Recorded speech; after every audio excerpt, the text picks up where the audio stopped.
Genial Analisa, nossa nova plataforma de recomendações com as melhores ações do mercado de capitais. Descomplicamos as análises de ações para você aprender como investir melhor o seu dinheiro. Comprar, vender ou manter? Essa é a resposta que você encontra na nossa plataforma. Existem mais de 400 empresas listadas na Bolsa de Valores. Tem as melhores ações na sua carteira, com as recomendações mais assertivas do mercado. Invista com qualidade. Genial Analisa.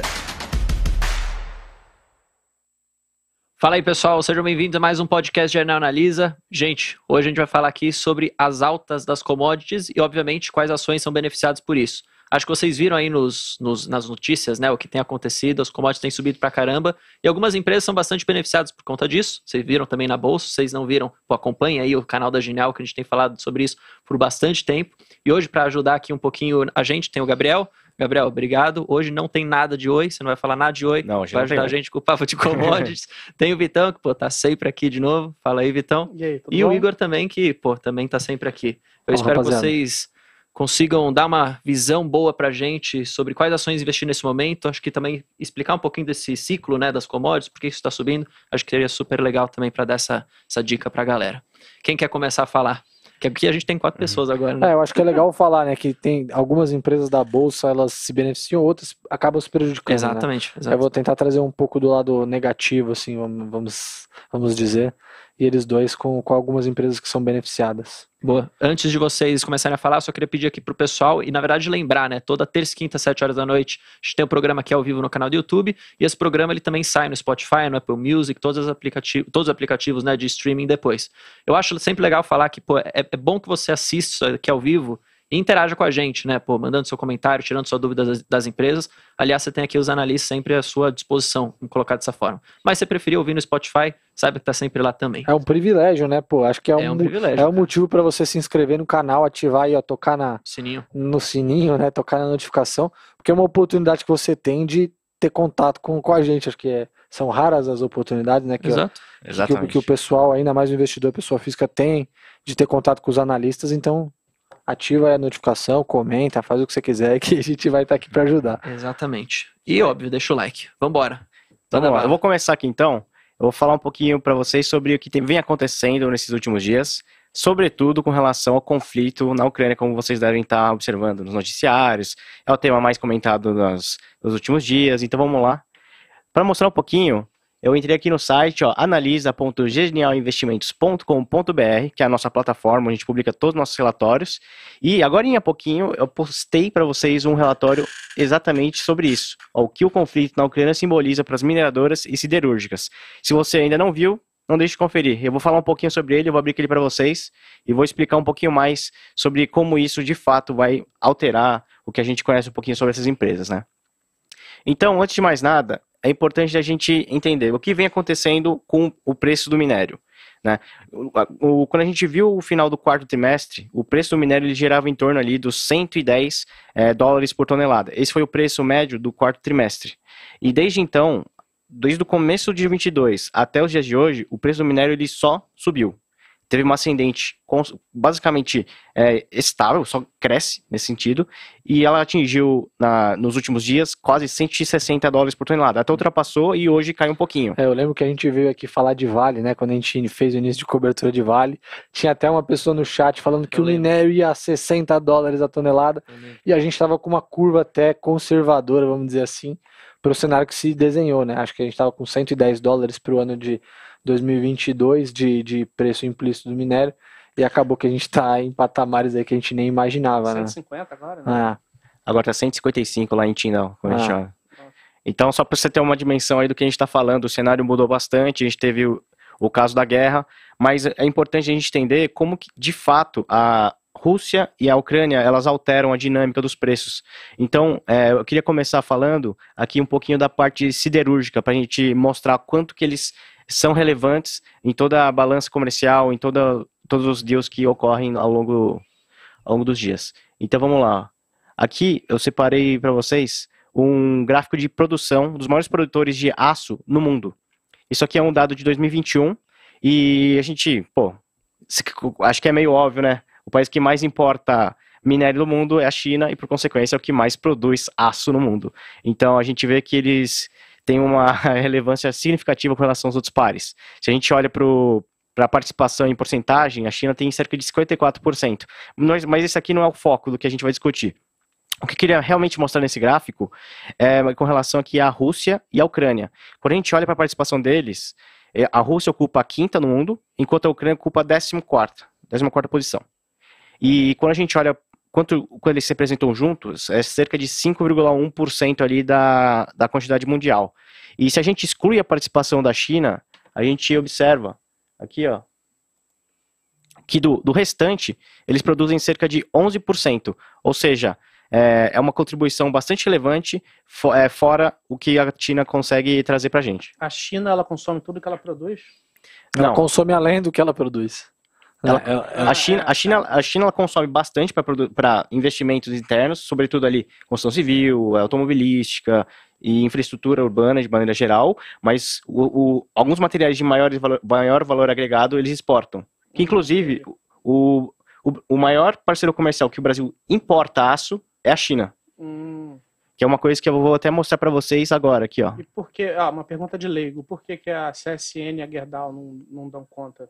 É porque são tecnologias diferentes, são destinações diferentes. Algumas, por exemplo, as indústrias que essas empresas alimentam são de construção civil, automobilística, mas eles têm algumas aplicações um pouco diferentes. Alguns de maior valor agregado do que outras. E é por isso que uma parte da demanda não consegue ser atendida com os materiais brasileiros. Tirando a China, o mercado de produção de aço ele é muito, como que eu posso dizer?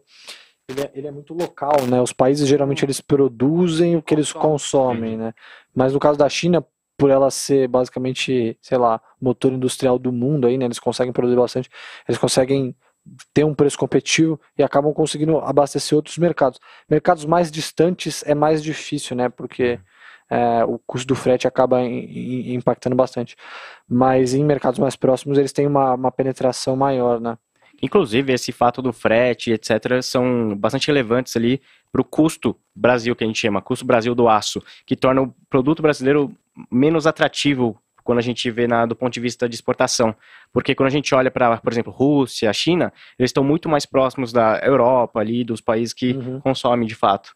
Então, o Brasil tem essa desvantagem, além do fato que aqui existem bastante taxações, você tem o aumento do custo dos insumos e etc, porque o Brasil tem que importar muito carvão. O imposto sobre o industrial também é muito alto, né? Então acaba tirando um pouco da competitividade. Entendi. Exatamente. Então, esses são alguns dos fatores que tornam o produto brasileiro um pouco menos atrativo. Mas o que eu vou mostrar aqui para vocês agora é justamente a importância da Rússia para a importação brasileira. Aqui já falei anteriormente que a China é o principal player que exporta para o Brasil, no caso. E o segundo principal é a Rússia, que é cerca de 15,7% ali dos produtos siderúrgicos importados totais. Isso significa que se as sanções elas continuarem, o Brasil ele vai ter que buscar novas alternativas para atender a demanda interna dela, a demanda que ela precisa ali para atender suas indústrias. Então, você vai abrir espaço para que a China, até outros países da Europa, eles comecem a enxergar o Brasil com outros olhos, começar a ter novas parcerias por esse lado. E também pode impulsionar que as empresas nacionais elas tenham outras ideias, outros objetivos para atender essa demanda que não vai ser atendida, né? De forma geral. E um outro ponto aqui, só para mostrar a carga de curiosidade, são os países que mais importam aço no mundo. E a gente vê Estados Unidos, Alemanha, Turquia, esses países eles estão bastante focados em infraestrutura de maneira geral, ou se não for infraestrutura, é alguma coisa mais específica de construção ou do setor automobilístico. Então, a gente viu recentemente... No caso da Alemanha deve ser indústria com um valor agregado mais alto, né? Exatamente. Por exemplo, nos Estados Unidos a gente viu uma tendência desse número de aumentar por causa do plano ali do Biden de infraestrutura. Então, isso aqui é um grande trigger, principalmente para o Brasil. E quando a gente olha, por exemplo, para os Estados Unidos, especificamente, ele é um país que importa bastante aço brasileiro. E com as sanções da Rússia, você tira um player e o produto brasileiro se torna mais atrativo. Então, quando a gente olha para esse lado, empresas, por exemplo, como a Gerdau, Usiminas e CSN, eles tendem a se beneficiar desse movimento. Eles exportam bastante, por exemplo, materiais semi-acabados. Então, por esse lado, é bastante benéfico para a indústria brasileira. Assim, direto, o reflexo da guerra foi um impacto de alta no preço do aço também, né? Acho que segue a curva do minério, mas no produto já com valor agregado, isso foi maior, foi menor? Como que está isso hoje? Você terou basicamente duas cadeias. A cadeia do minério, que justamente você aumenta o preço do insumo, e o outro que é você diminui a oferta de aço. Então, meio que o Brasil, nesse sentido, ganha dos dois lados. Especificamente aqui na parte de mineração, todas essas empresas elas têm algum segmento de mineração, algumas listadas, outras não. A gente tem as listadas que seriam a Vale e a CSN Mineração, a CEMIN, enquanto que por exemplo, a Gerdau, a Usiminas, eles têm também uma parte de mineração, só que ela não é de capital aberto. E eles também representam uma parcela significativa do restante da empresa.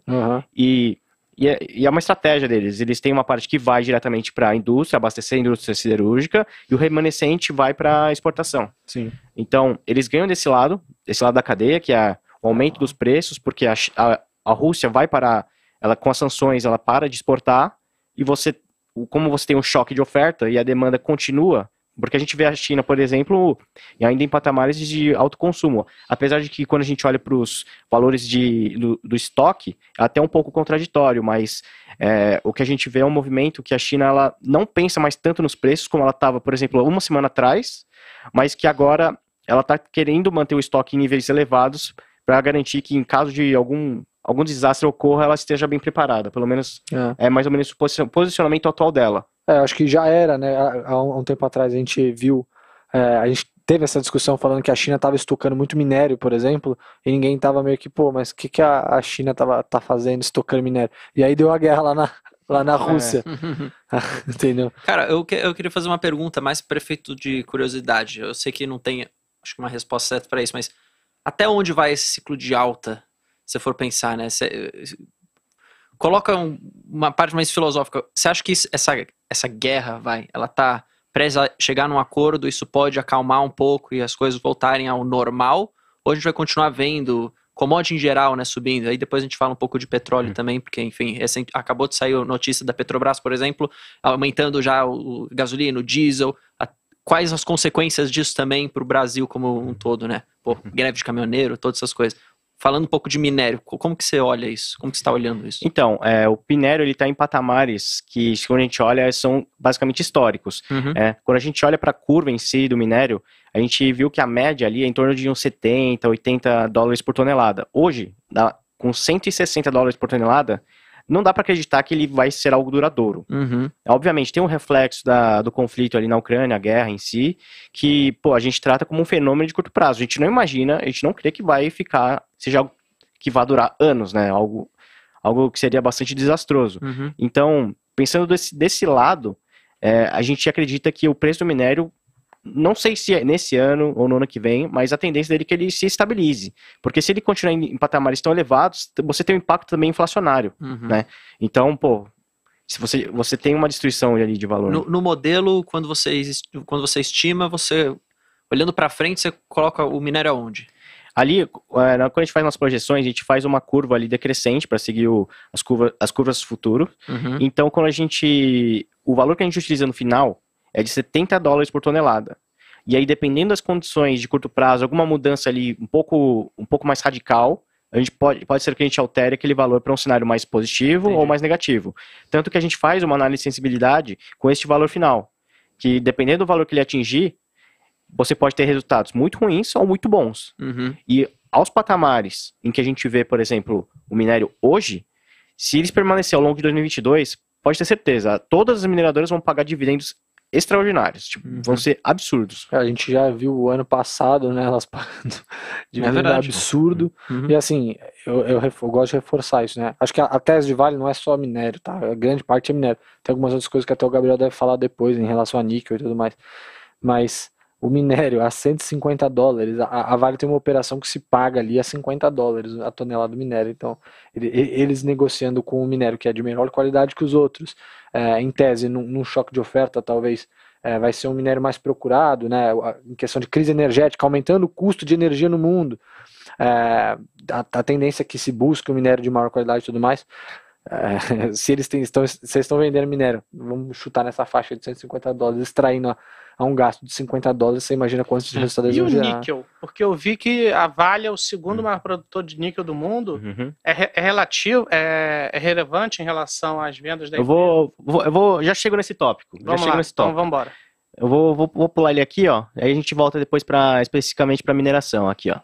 Eu deixei separar em 2 segmentos, um de minério de ferro e um de níquel no relatório, então não deixe de conferir. Aqui, ó, especificamente, ó, eu coloquei para vocês meio que uma quebra de como que funciona, de quais são os países produtores de níquel, né? A gente vê grande participação ali dos países países da Ásia, Indonésia, Filipinas, e aí a gente vê a entrada da Rússia, Nova Caledônia, Canadá, Austrália, China e aí finalmente o Brasil. E a Vale, ela tem operações em diversas regiões do mundo, né? Ela tem no Canadá, tem na Nova Caledônia, tem também na Austrália e, obviamente, no Brasil. E quando a gente olha, por exemplo, as principais empresas que produzem níquel, a principal delas, a top 1 do mundo, é essa aqui, ó. É a Nornickel, que a gente chama de Norilsk Nickel. Putz, que zebra, hein? É o top 1 mundial de níquel. Então faz sentido esse preço absurdo do níquel? Da onde que ela é? Chuta. Adivinha. É russa? É russa. Tá até escrito. Tá, legal. Faz sentido? E aí quem que vem logo em seguida? Quem que pode se beneficiar de uma possível sanção ali para essa empresa? A Vale, que é a segunda maior do mundo. Mas é interessante que essa Nornickel, ela ainda não sofreu sanção. Ela pode sofrer a qualquer momento. Se sofrer, vai ser um impacto gigantesco ali para as outras empresas. Mas o mercado já antecipou, né? O mercado está antecipando já todo esse movimento. E deve ter algum impacto na produção também, imagino eu. A Vale ela tem uma projeção de 2030 de aumentar. Eu digo na produção da russa. Ou não? A guerra não tem nenhum reflexo, por exemplo. Isso eu já não sei te dizer. Nas minas de lá. Não sei te dizer. Provavelmente o mercado deve precificar alguma coisa nesse sentido, né? Imagina se o conflito pode gerar alguma paralisação na mina. Não, acho que porque os preços eles são feitos via derivativo, correto? Então eu acho que o mercado já antecipou isso aí. Uma possível sanção, alguma coisa desse tipo. Sim, talvez se você antecipou muito ou pouco, mas enfim, antecipou, né? O preço do níquel tá parecendo Bitcoin. E aqui, ó, eu só quis separar um pouquinho para mostrar. Caindo seria igual. Isso é verdade.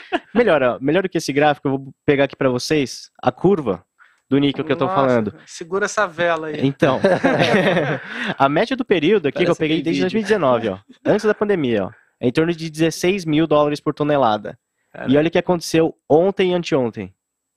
Aqui é o valor, 48 mil. Nossa. Parece até aqueles bugs triplicou o valor. Parece que o site tá bugado aqui. Então vocês conseguem. Até pra ver se tem. Eu acho que o Igor pode até falar melhor do que eu aqui a importância do níquel para a indústria como um todo, né? Eu ia perguntar isso. Pra que usa níquel? Usa níquel, não é? É isso que eu ia falar. Os veículos elétricos. Não é lítio. Quando você vai fazer a bateria, você pode fazer, você tem as duas tecnologias, tá? Mas elas são complementares. E a indústria usa bastante níquel em diversos componentes, principalmente indústria automobilística, tá? Tem alguns componentes que exigem ali maior performance e usam bastante. Então isso tem impacto. Se eu não me engano, aeronaves também usam bastante. Eles usam bastante na fabricação de aeronaves em componentes de alta performance, que exigem... enfim, a resistência muito alta, a resistência a temperaturas elevadas e tudo mais. Então eles usam bastante. Isso impacta, por exemplo, a Embraer já anunciou. A gente não cobra Embraer aqui. Moedas, né? Moedas, vamos começar a derreter moedas. Olha só. Nossa, moeda de níquel? Eu acho que não. Deve ser um componente. Mas enfim. Tem algum componente. Mas são impactadas, né? De maneira geral, tá? Assim, foi meio que uma surpresa, né? Um choque assim quando você olha. Mas a Vale se beneficia bastante disso, né? Acho que dentre as empresas que tendem a se beneficiar, acho que a Vale... Você sabe qual é o EBIT da parte de níquel? Especificamente não, mas eu posso falar da parte da receita. Né? Eles não separam exatamente. Eles falam de metais, não é? Tudo que é... Metais básicos, metais ferrosos, ali, mais ou menos. Mas eu sei de receita. A receita em 2021 foi cerca de 6% do percentual total. Porque tudo que não é minério, eles colocam como esse outros, não é isso? Tem uma parte que eles colocam metais ferrosos, metais básicos, eles fazem uma quebra. Entendi. Mas ali para você fazer uma análise... tudo que vem do componente de ferro eles colocam no lado e o resto eles meio que colocam do outro, né? Fora pelotas que eles também separam. ROM, essas coisas. Entendi. Eu queria puxar um pouco pra gente falar um pouco de petróleo. Eu acho que é um negócio que tá bastante em alta. Tem até uma pergunta já que eu vou lançar pra você, mas você não precisa responder ela agora. Enfim, depois acho que você pode responder ela ao longo. Mas por que 3R não sobe tanto quanto as demais? Por que ela não tá subindo tanto? Tá, eu acho que... É porque quando você fala subir tanto, eu fico meio perdido, porque ela dobrou desde o IPO. Então, desde quando? Assim, não sei. A pergunta acho que é mais agora. Porque assim, quando foi o IPO dela? Tem um pouco mais de um ano. Foi a R$19. Ela tá quase 40. Então, assim, entendeu? Mas eu acho o seguinte, o grande gatilho, a empresa reportou ontem a produtividade dela.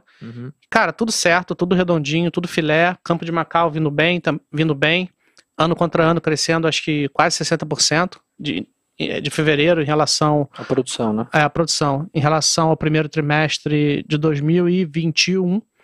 E o Campo de Rio Ventura, que entrou no terceiro trimestre também, está crescendo bem, acho que já chegou ali a uns 20% em relação ao terceiro trimestre. E assim, o que falta para o papel ir, sei lá, a 50%, na minha opinião? Quando a Petrobras vende um campo, esses campos maduros dela, leva um tempo até a empresa de fato colocar as mãos nele. Leva ali uns 2 anos, tá? Então, a Petrobras, ela vendeu o campo, a empresa, a 3R já assinou, já fez tudo, só que ela ainda não tomou a operação do campo.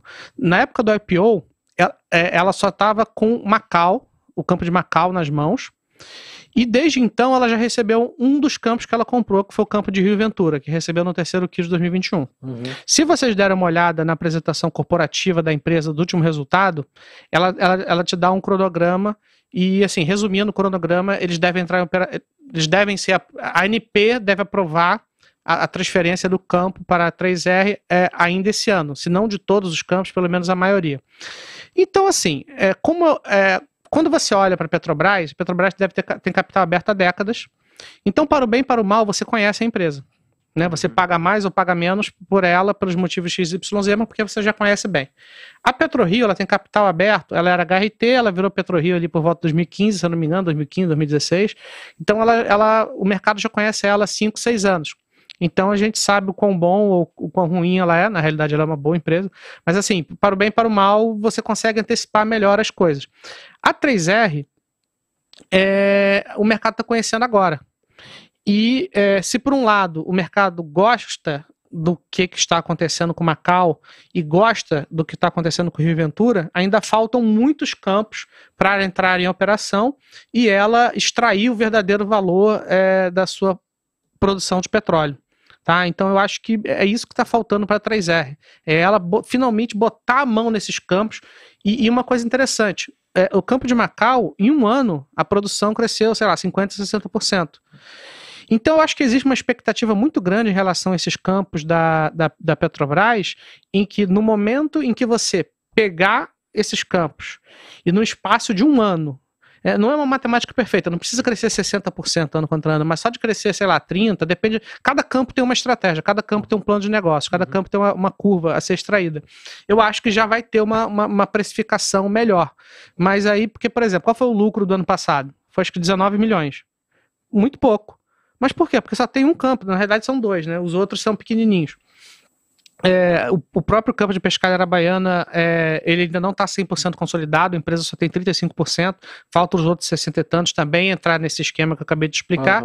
Então é isso, falta os campos, ela botar as mãos nesse campo, e hoje você só tem esses campos segurando todo o custo administrativo da empresa.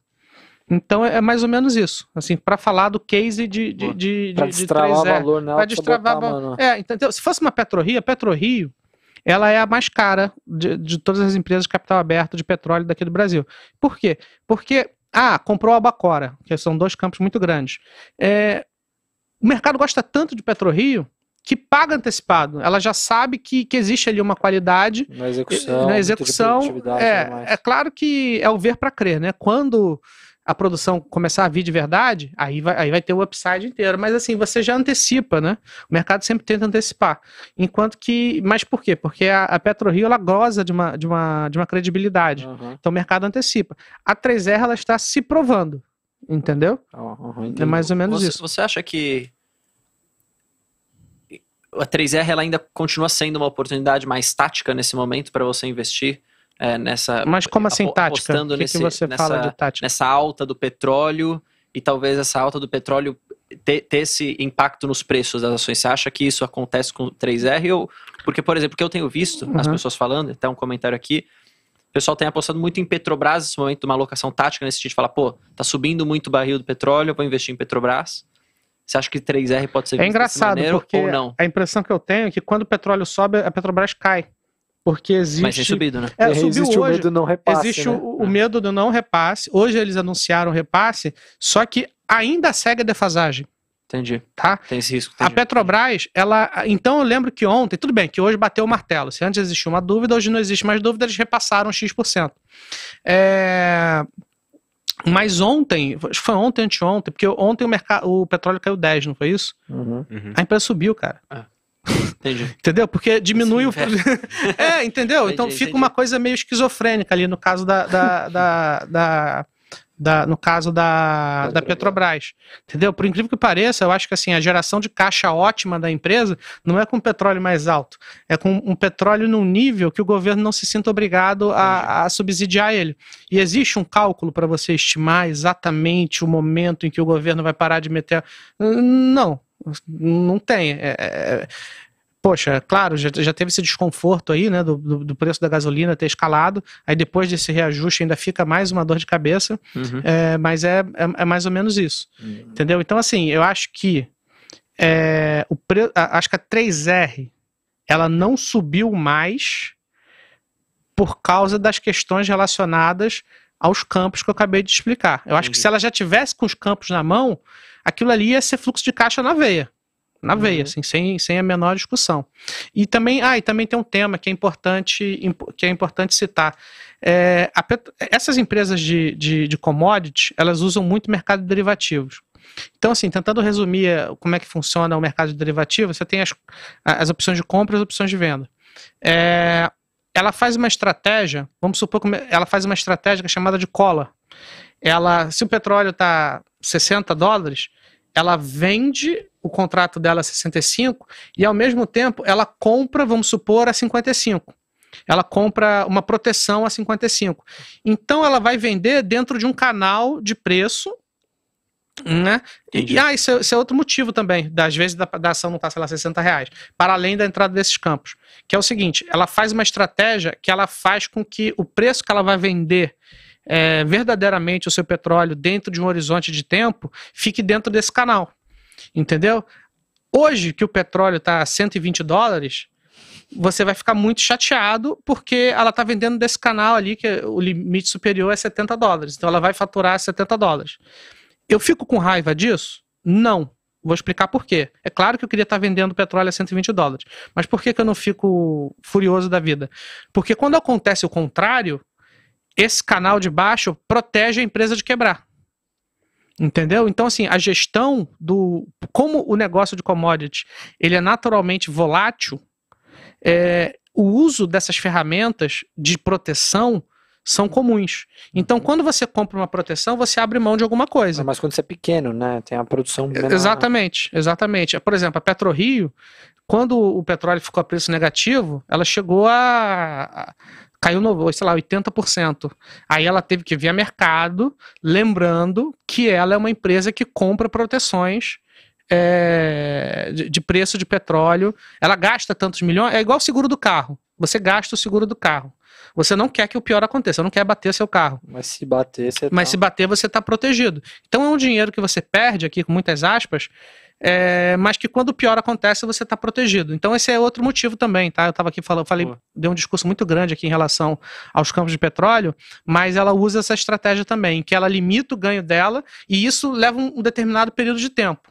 Tá? Então, assim, no curtíssimo prazo... reajustar o range dela, né? Porque esses contratos, eles têm prazo.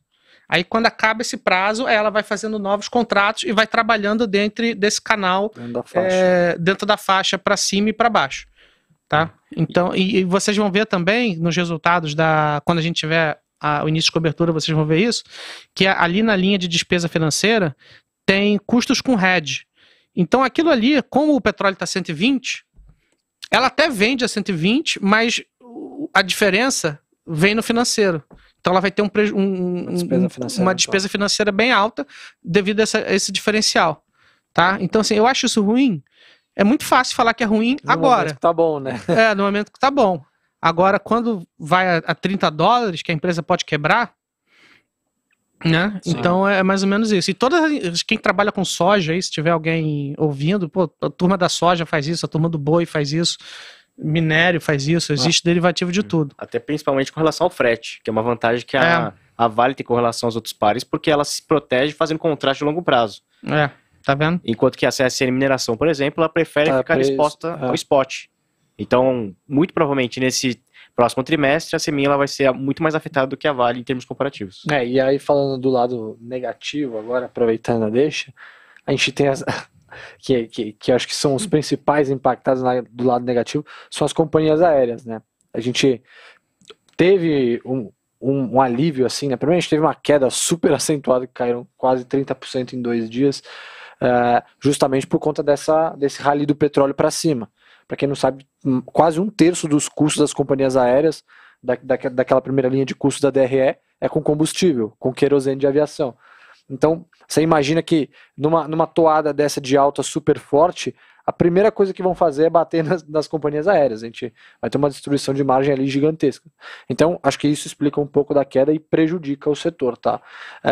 Da mesma maneira que quando acontece, por exemplo, o governo falando de retirada, de dando estímulos de impostos, retirada de impostos e tudo mais, isso também beneficia e traz um certo alívio. Quando a gente tem o petróleo na direção contrária, também traz um certo alívio, tá? É óbvio que a questão da guerra como um todo, ela também gera um fluxo de incertezas, né? Um fluxo de menos movimento de passageiros no mundo. Como eu costumo fazer a analogia como você jogar a pedra no lago, né? Você vai criando esse efeito em onda. Você tira os passageiros de um pedaço do mundo que estão voando, você acaba tendo um efeito rebote no resto do mundo todo. Ou até mesmo o medo de voar, né? Você tem passageiros, uma menor circulação de passageiros. Por mais que Gol e Azul tenham as operações concentradas no Brasil, que são as duas empresas aéreas que a gente tem listadas, isso gera um efeito rebote, né? Eu acho que é natural. No caso, agora a gente teve as duas empresas reportando números de tráfego. A gente viu que o tráfego de passageiros em relação ao ano passado foi bem mais forte. Mas a base de comparação que a gente gosta de usar é 2019, no momento pré-pandemia. Então, se de um lado a gente tem uma melhora por conta do fim das restrições de mobilidade, a gente acaba tendo uma piora por conta da alta nos preços da passagem, que as empresas têm que acabar passando tarifa, e isso impede uma retomada de crescimento. É claro que a gente tem um crescimento, acho que as notícias que saíram aí falavam muito disso, um crescimento forte em relação ao ano passado, mas a base comparativa era muito fraca. Então, quando a gente olha para 2019, a gente vê que ficou bem abaixo. Eu acho que o cenário de incerteza é muito ruim para as empresas aéreas, embora elas também tentem se proteger com a questão de derivativos de maneira geral. Isso que eu ia falar, elas também fazem proteção em petróleo. Também, mas aquela coisa que a gente falou. Se de um lado você fala assim, é pior agora no momento que o petróleo tá na altura porque ela tá ganhando menos, a faixa tá travada, né?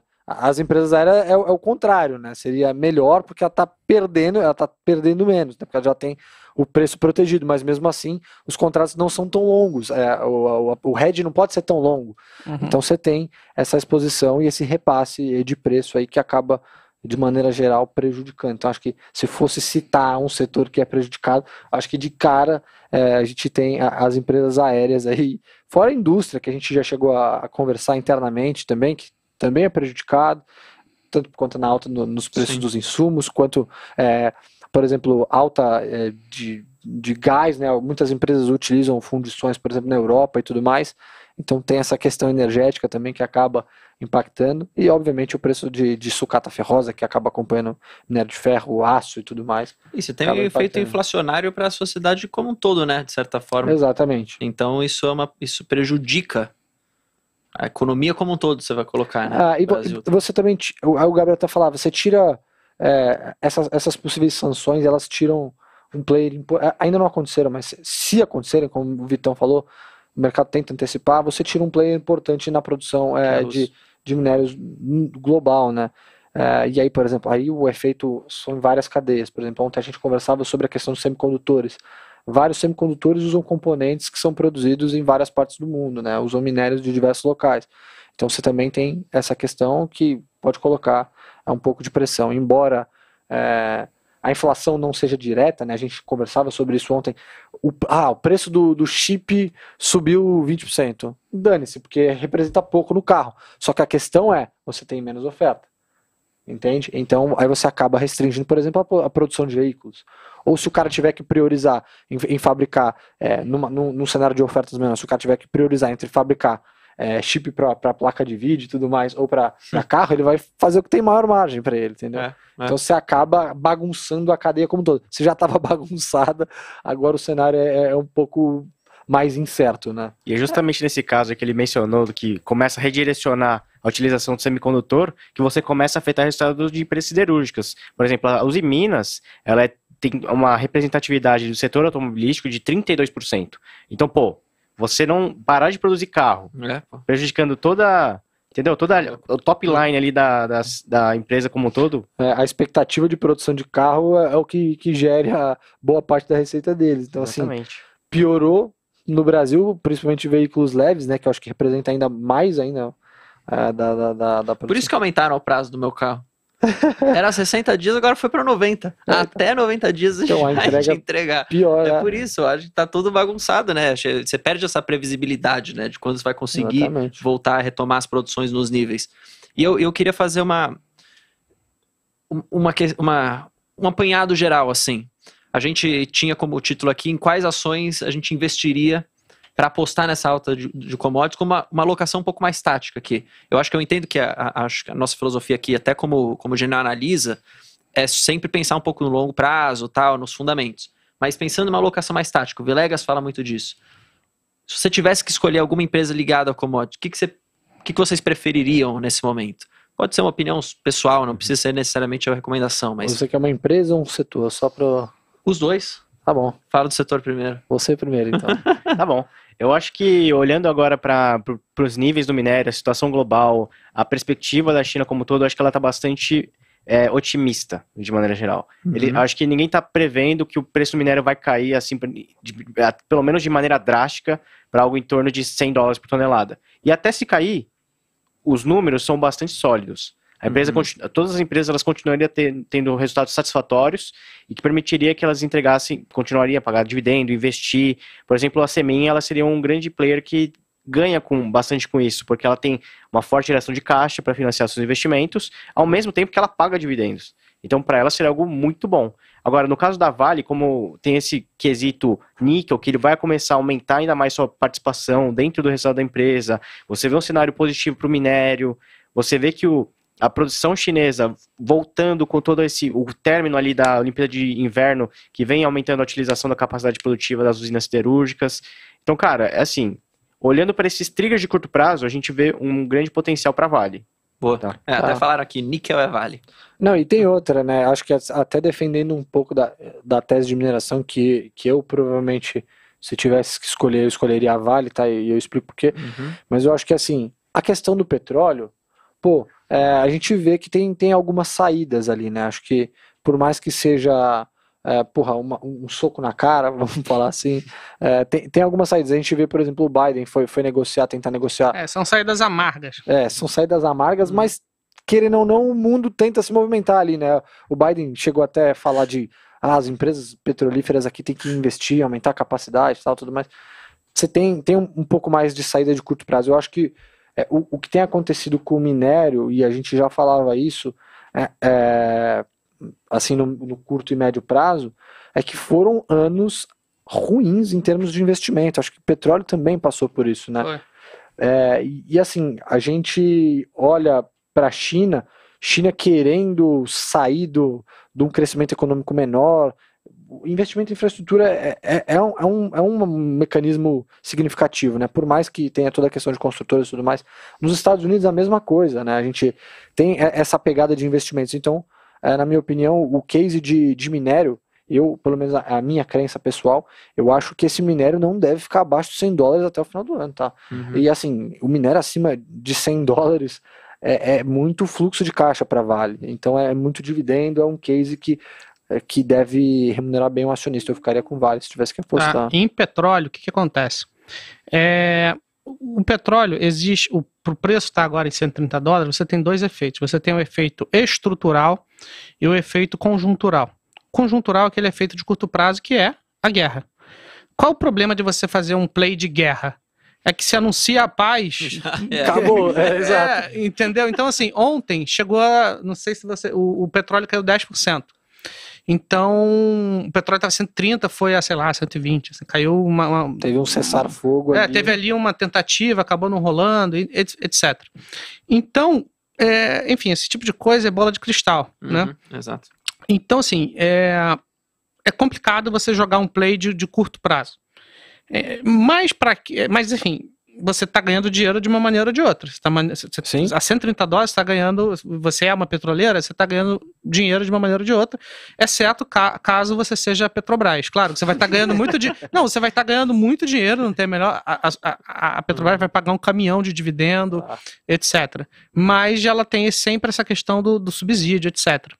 E você tem a questão estrutural. Qual é a questão estrutural? Foi o que você falou.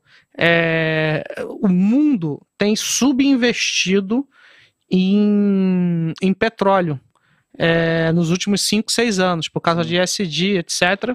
Transição energética. Então a oferta ela não cresceu do mesmo ritmo da demanda. Então, antes da gente falar de guerra, o petróleo estava o que ali? $70, o que é um preço super saudável. Então, assim, olhem para os custos marginais, assim, o termo lá que aparece nos documentos é lifting cost. Lifting é assim, como se fosse puxar, custo de extração, né? É o custo de extração. Porque lift é puxar, não é? Mais ou menos isso. É o custo de extração do petróleo. A PetroRio alcançou o lifting cost de $11.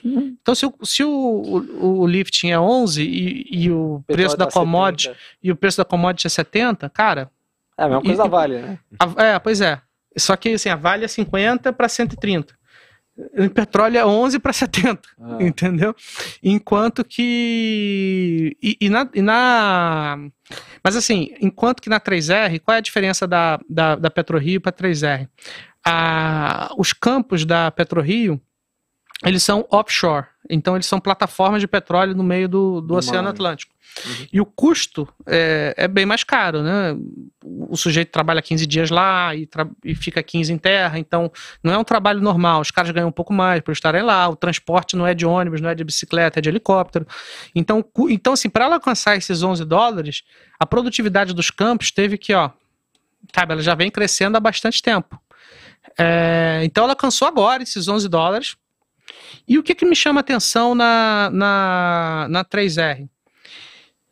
Hoje ela já tem um custo marginal, acho que de $8. Antes de entrarem os outros campos e a produtividade desses campos crescer. Os outros campos são offshore ou onshore? Tem um campo que é offshore, que é o Papa-Terra, e todos os outros são onshore. Ou shallow water. Shallow é água rasa. Entendeu? Então, assim, Macau é onshore. Então, são campos de terra. Onshore é o campo em terra. Então, ele já tem custos marginais, antes da própria produção subir, menores do que o da Prio, menores do que o da Prio. Então, é como assim, no médio e longo prazo, à medida que os campos entrarem e eles forem diluídos, cara, claro, vocês vão ver isso no nosso início de cobertura, mas o custo marginal da 3R vai ser ridículo. Desde que os programas de redesenvolvimento deem certo, né? Assim, em teoria é um negócio de risco mais baixo, ao contrário da exploração e da produção convencional, que tem que furar o poço, aí às vezes não acha, etc. O redesenvolvimento, poxa, então é mais ou menos esse o racional. Mas aí eu quero te fazer uma pergunta. Por exemplo, a gente viu os Estados Unidos renegociando as sanções que tinha com a Venezuela ali para... vamos limpar aqui as questões geopolíticas, né? Mas se Venezuela volta a ser um grande player, essa é a minha visão, por isso escolhi Minerva, né? Se Venezuela volta a ser um grande player ali global, né? Já mas cresce ainda mais, a gente sabe que tem capacidade de extração de mais que dobrar a produção de barris dia. Isso daí não pode... Pode, mas isso aí leva tempo. O que acontece? No petróleo, o cobertor é curto. Quando você destampa Quando você tampa você tampa o queixo e você destampa os pés. Então, à medida que você faz uma sanção para a Rússia, o ditador russo se ferrou. Os ayatolás vão ficar felizes. E o ditador venezuelano vai ficar feliz. Entendeu? Então você tem sempre isso. Agora, o que acontece em relação à Venezuela? Há 10 anos atrás, 10 ou 12 anos atrás, a PDVSA produzia 3,2 ou 3,4 milhões de barris por dia. Aí, com tudo aquilo que aconteceu lá, ela está produzindo hoje 500 e tantos mil barris por dia. Para rampar de volta para os 3 bilhões, não é assim. Não é assim, não é ligar a chave. Você tem... leva um tempo, tá? E ali também tem um problema sério humano, no sentido de que quem tinha PhD em petróleo já meteu o pé há muito tempo. Se você é um petroleiro brabo, venezuelano, PhD, já vazou. Salário em dólar, já vazou. Então, assim, não, mas isso aconteceu mesmo. Assim, os mais qualificados, teve uma fuga de cérebros muito grande. Então, tem até uma vasta literatura mostrando que parte da desgraça da PDVSA foi o Hugo Chávez tirando os técnicos e botando um monte de gente que não sabia, os colegas. E a PDVSA, Então, assim, você tem um desafio ali bem grande, né? Falando um pouco de geopolítica, tem até uma teoria que eu achei bem curiosa, é que a Rússia, ela apoia a Venezuela para manter as coisas como estão, porque caso houvesse uma redemocratização na Venezuela, a recuperação ia ser via petróleo. E a Rússia, como tem metade das receitas relacionadas a petróleo, ela prefere que a Venezuela permaneça como está, oferecendo 500 mil barris ao invés dos 3 milhões e tanto, né? E com a quantidade de reservas que a Venezuela tem, que é, sei lá, 300 bilhões de barris, uma coisa absurda, dava até para produzir, sei lá, 6, 7, ou, enfim, se fosse uma coisa assim muito legal. E então é mais ou menos isso. Virar a chavinha ali vai demorar. Demora, né? E ainda você está falando de uma questão que não é só... Não é só virar a chavinha, botar as pessoas certas para botar o povo trabalhando lá para botar 3 milhões de barris por dia. Agora, sabe o que vai ser curioso? Porque assim, a Rússia, a Venezuela sempre se associou muito à Rússia, né? Rússia e China. Aí vem os Estados Unidos, imagina ser uma pegada meio Estados Unidos, né? Será que os ataques vão cessar? Vai ser muito louco ver isso aí. Eu tenho medo. É verdade. Quanto que você tem de curva de preço implícito para o petróleo hoje? A gente ainda vai publicar. Mas o que eu... Quando? Você tem algum... eu quero publicar antes do primeiro kill. Assim, já estou escrevendo e tal. Mas o que eu posso dizer... O mercado trabalha com quanto? Vou te falar. Assim, o spot é sempre mais ou menos o que a gente vê. Mas o que eu acho mais bonito nessa curva? Bonito do ponto de vista dos investimentos, tá? Não do ponto de vista da sociedade. Se você colocar no Google curva futura Brent, coloca em inglês se for o caso, Future Prices Brent ou qualquer coisa assim, Brent Prices, a curva vai até 2029. Em 2029 está $70. O que é um preço, ela vai de lá de cima e vai caindo, quando chega em 2029 está em $70. Cara, que maravilha, assim, do ponto de vista do investimento. Se ficar em $70... Cara, tem um custo de extração de... Exatamente. E olha que curioso, eu tô falando um pouco demais aqui, mas eu vou encerrar. Quando a gente fez o IPO da 3R, a curva foi meio que na ressaca ali do Corona Crash. A curva começava em $40, e em 2027 terminava em $56. Então hoje, o último preço é maior do que o melhor. Entendeu? Isso carregou muito o preço da própria 3R. Assim. Por isso que ela saiu a R$19 ou R$21 e hoje está quase 40. E eu quero deixar uma provocação aqui, né? Porque o Vitão falou desse processo de transição energética global, que os investimentos de extração caíram bastante. E é muito curioso falar isso, né? Porque o mundo estava se preparando para a eletrificação. Hoje não tem chip para fazer carro normal, entendeu? O Brasil não tem estrada pavimentada, então é meio louco pensar que sei lá, em 15 anos, 10 anos, talvez, a gente vai tirar a nossa dependência do combustível fóssil, né? É bem... Eu acho assim, pensando em 20 anos, eu acho que você reduz ali no share de consumo. Você não elimina. Você reduz o consumo. Você pode, supondo que dê tudo certo, você reduz. Sim. Mas você não elimina, porque a tendência secular da humanidade é ficar cada vez mais rica. Assim, com todos os problemas, com todas as guerras, com todas as pandemias, historicamente a humanidade fica mais rica. Sim. Então, à medida que você fica mais rica, você consome mais petróleo. Então, tudo bem. Consome mais energia. Consome mais energia, exatamente. Aí, mesmo que você aumente o share de outras fontes, o petróleo vai continuar sendo consumido. Uhum. E essa é muito louca. Até mandar um abraço pro Nishio aí que tá assistindo, porque o case de Tupi, né, Nishio? Tupi, que é uma empresa que fabrica bloco e cabeçote para motor de veículo a combustão interna, as pessoas subprecificam muito por conta dessa transição que a gente fala, né? E hoje a gente vê um cenário que é totalmente contrário à eletrificação, né? Só provocação aí. Boa. Só uma última pergunta antes da gente finalizar. Primeiro, o Arnaldo mandou um abraço para você, Vitão. Ele falou que vem os dividendos. Junto. O que me prende a Petrobras ainda são os dividendos. Aí ele vai ganhar uma cacetada de dividendos. Eu vi a analista falando em mais de 50% se ela fizesse o reajuste que deveria ser feito. Cara, vai ser 50% de dividend yield. Vai ser uma pancada. Vai ser uma pancada. E já estava no começo do ano com 31%. Nesse sentido, uma alocação tática, vai? Nesse sentido, para recebimento de dividendo. Não sei se é a melhor estratégia, mas enfim. Não, eu acho assim que... Assim, eu sempre parto do seguinte princípio, que o analista sell-side, quando ele vai dar uma recomendação, ele olha o preço de hoje. Uhum. Não interessa o preço de 6 meses atrás. Só que se ele já tem Petrobras, eu imagino que ele já tem há algum tempo, não sei quanto. Uhum. Se ele já tem algum tempo, eu acho que ele tá ganhando dinheiro. Que ele tenha 3 meses atrás, eu acho que ele tá ganhando dinheiro. Uhum.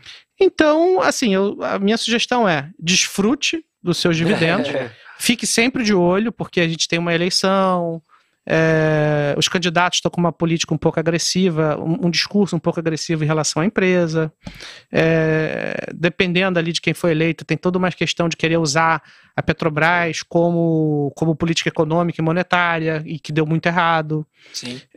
Então, assim, eu acho que a Petrobras, você tem a razão, que são os números que tá dando super certo, etc. E você tem a emoção, né, que é a parte política, que é a canetada que vem para de puxar teu tapete. No começo do ano, a $70, o yield estimado, acho que era 30%. Pois é. O Arnaldo, estou com 100% em Petro. Arriscou demais, Arnaldo. Pode isso, Arnaldo. Depende se ele tem uma carteira pequena. Agora, se ele tem R$100 mil, tem R$100 mil em Petro. Pode isso, Arnaldo. Pode. Boa. O Márcio também pediu aqui pro pessoal ir deixando o like. Então, pessoal, se puder deixar o like aqui no final da live, é sempre legal. O Márcio lembrou, muito bom. Mas é isso, acho que sem mais perguntas. Na verdade, tinha uma pergunta que era fazer só pro Igor, só para dar uma descontraída. A Marli falou assim, por favor, Taurus seria uma boa opção para comprar nesse momento? A gente não tem, o Bruno sabe, a gente não tem recomendações para Forja Taurus, mas assim, vamos deixar para um outro momento, tá? Eu acho que a Taurus, ela faz armas leves, né? Armas de... Não vai dar pra se defender dos russos. Exato. Se tacar de venezuelano, né? Uma bomba nuclear na cabeça de alguém, acho que uma Forja Taurus não faria muito. Boa. Recomendo que ele veja Joaquim Neto. Tem o nosso querido amigo lá no Twitter, o Joaquim Neto. Se você quiser saber sobre Taurus, é só entrar no perfil dele, que ele sabe tudo de Taurus. Pode perguntar lá e fala que foi o Igor que mandou. @JocaNeto. Pode falar que fui eu.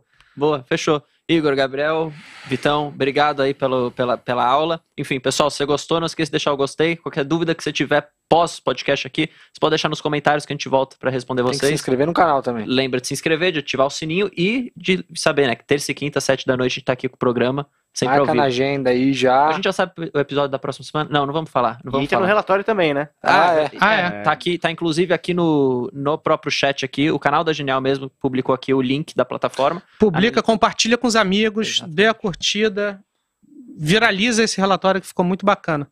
Vai no Twitter, né? O pessoal tem usado muito Twitter.